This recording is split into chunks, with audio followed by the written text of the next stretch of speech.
Hello everyone, welcome to Sanmarga classes.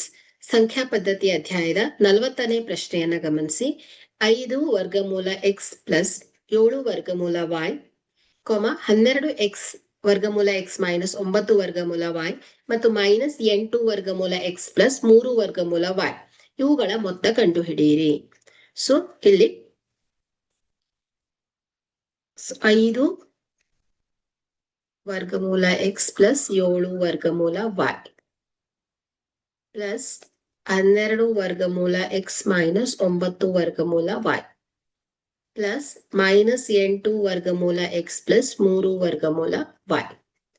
So ಇಲ್ಲಿ ಮೊದಲನೇದಾಗಿ ನಾವು ವರ್ಗಮೂಲ x ಅನ್ನ ಕೂಡ್ಕೊಳ್ಬೇಕಾಗತ್ತೆ. ಸೊ ಒಂದೇ ಕಡೆ ಬರ್ಕೊಂಡಾಗ 5 ವರ್ಗಮೂಲ x ಪ್ಲಸ್ 12 ವರ್ಗಮೂಲ x ಪ್ಲಸ್ ಮೈನಸ್ ಮೈನಸ್ 8 ವರ್ಗಮೂಲ x.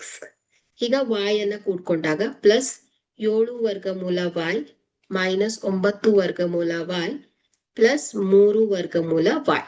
ಓಕೆ, ಸೊ ಈಗ ಇಲ್ಲಿ x ವರ್ಗಮೂಲ x ಕಾಮನ್ ಇದೆ. ಸೊ ವರ್ಗಮೂಲ x ಅನ್ನ ಹೊರಗಿಟ್ಕೊಂಡಾಗ 5 ಪ್ಲಸ್ 12 ಮೈನಸ್ 8 ಪ್ಲಸ್ ಇಲ್ಲಿ y ವರ್ಗಮೂಲ y ಕಾಮನ್ ಇದೆ. So 7 minus 9 plus 3. So 12 plus 5 17, 17ರಲ್ಲಿ 8 ಹೋದ್ರೆ 9. ಸೊ ಹಾಗಾದ್ರೆ 9 ವರ್ಗಮೂಲ x.